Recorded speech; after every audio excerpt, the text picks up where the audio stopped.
Reaching for the Moon by Buzz Aldrin.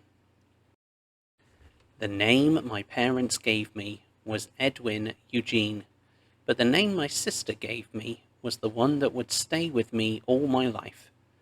Since I was the only son, everyone in the family called me brother, but my sister, Fay-Ann, a year older than I was, could only manage to say Buzzer. Later, it got shortened to Buzz, and no one ever called me anything else. On summer nights, the moon hung low in the sky, so close to our house that I thought I could reach out and touch the soft white light. I never imagined that one day I would walk on its surface. But maybe it was meant to be. You see, before she was married, my mother's last name was Moon. My father's job with Standard Oil took him all over the country, and he flew his own plane from coast to coast. During World War II, he served in the Army Air Corps and came home for visits, looking tall and important in his colonel's uniform. When I was 2 years old, my father took me flying for the first time in a small, shiny white plane painted to look like an eagle. I was a little frightened as the plane shuddered into flight, but mostly I was thrilled. I loved the speed, the sense of soaring high above the earth, supported only by the air passing around the metal wings. One day I would fly in a different machine called the Eagle, but that would be many years in the future and a very different kind of adventure. Usually, there was plenty to hold my attention right here on Earth. My family spent many summers at Culver Lake in the Appalachian Mountains, and one summer, when I was about 6 or 7, I began collecting rocks. There was treasure everywhere I looked. Those rocks were precious, they were beautiful, and most importantly, they were mine. One morning, I gathered up the best of my rocks, put them in a bucket, and carried them down to the dock to show my friend. He wanted a rock. I didn't want to give it to him. He pushed me, bucket and all, off the dock. I wouldn't let go of my rocks, even though the weight of them pulled me down.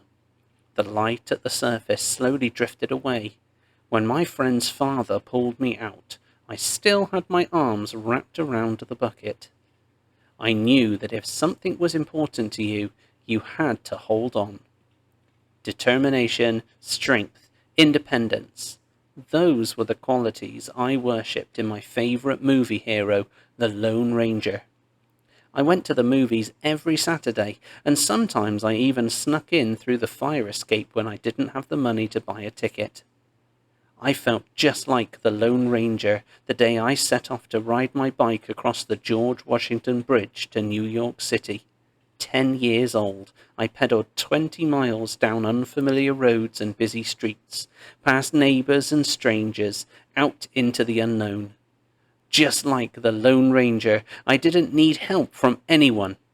It took me all day, but I found a way and did it myself.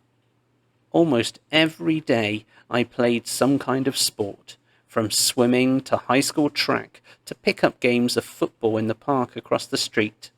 The older boys let me play because although I was small, I was tough. No matter what the sport, I played every game hard because I wanted to win. I loved being part of a team, working together to fight for victory. But it was even better to compete on my own, like when I flew over the bar in pole vaulting. Then it was just me trying, with everything I had, to be the best. Whether I won or lost was up to me. When I finished high school, my father wanted me to go to the Naval Academy, but I chose West Point instead. I wasn't interested in the Navy. I wanted to be in the Air Force, and I thought West Point would help me get there. That first summer at West Point was the toughest challenge I had faced. We had to run everywhere. No walking was allowed. We couldn't speak during meals. Every order from an upperclassman or a teacher had to be obeyed at once. I followed every order. I studied every night. By the end of the year, I was first in my class.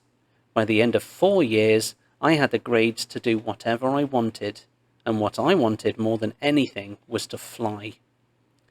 After West Point, I joined the Air Force, at last, and learned to fly fighter jets, fast and quick in the sky. I loved the feeling of breaking free from gravity. I loved going as fast as a human being could go. When I finished my training, I flew 66 combat missions in the Korean War. After the war, I was stationed in Germany, learning to pilot planes that flew faster than the speed of sound. But there were men flying faster than that. America's first 7 astronauts, the men in the Mercury program. Their goal was to be the first Americans to orbit the Earth. The astronauts seemed like supermen to me. I couldn't imagine myself exploring outer space. But that changed when my friend Ed White from West Point told me his plan to apply to the space program. That was when I realized that the Mercury astronauts were pilots just like Ed and just like me. I already flew the fastest planes on Earth, but Mercury was a brand new adventure. It was America's first step into space, and I wanted to be a part of it. I was already a good pilot, but the Air Force had many good pilots. I needed to find something I could do better than anyone else, something that would make me an astronaut. I went back to a university, to the same school my father had gone to, and studied aeronautics and astronautics. I specialized in something called rendezvous, learning how to bring 2 different objects together in space. Computers could do most of the work for rendezvous, but I believed that pilots needed to understand it themselves in case something went wrong. A computer can calculate numbers faster than the human brain, but people bring creativity and common sense to a problem, something a computer cannot do. I dedicated my final paper to the American astronauts. Oh, that I were one of them. The first time I applied to the astronaut program, I wasn't accepted, but I didn't give up. When I applied a second time, I got in. I tried to appear as if I'd always known I'd make it, but inside I was bursting with excitement.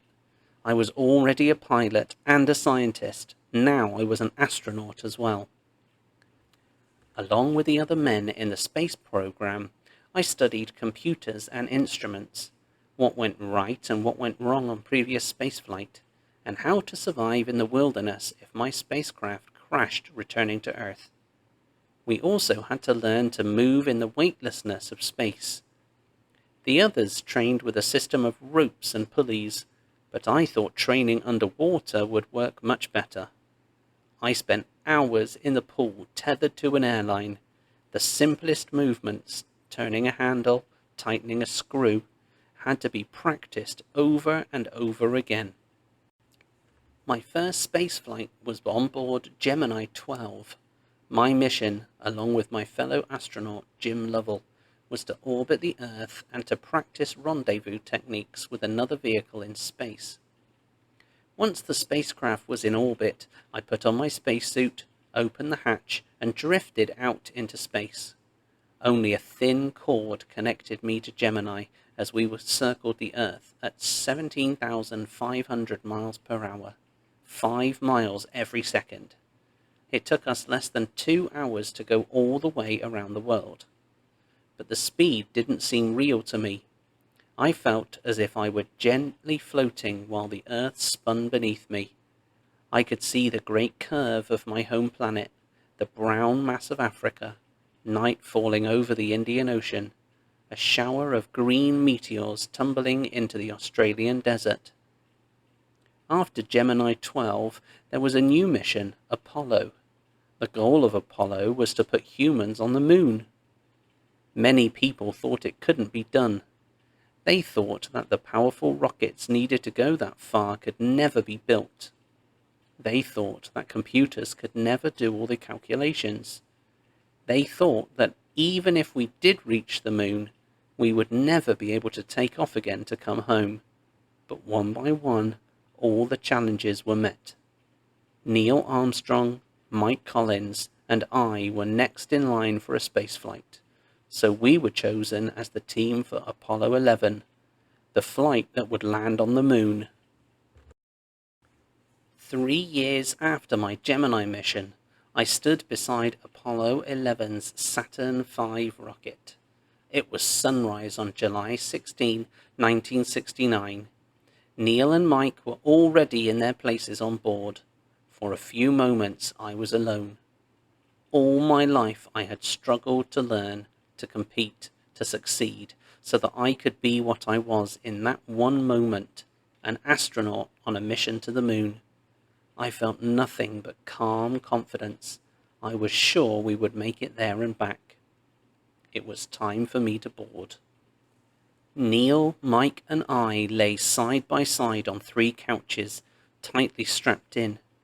Beneath us I heard a rumble like a faraway train, but as we lifted off, the movement felt so gentle that if I had not been looking at the instruments, I would never have known we were on our way. Outside the window of Apollo 11, the Earth grew smaller and smaller. At last we were so far away that I could hold my thumb and block the bright disk from my sight. After 5 hours we could take off our spacesuits and helmets and move around the cabin. We ate chicken salad and applesauce for dinner, with shrimp cocktail, my favourite of our freeze-dried choices. Then it was time to rest. Wrapped in sleeping bags, we floated above the couches, comfortably weightless. For this time, Apollo 11 was our home, a tiny bubble of air and warmth speeding through the icy cold of space. 4 days after launch, and after travelling 240,000 miles, we were in orbit around the moon. Apollo separated into 2 parts, Columbia, where Mike would wait in orbit, and the Eagle, the lander. The Eagle was powerful enough to take Neil and me down to the moon's surface and back up to Columbia.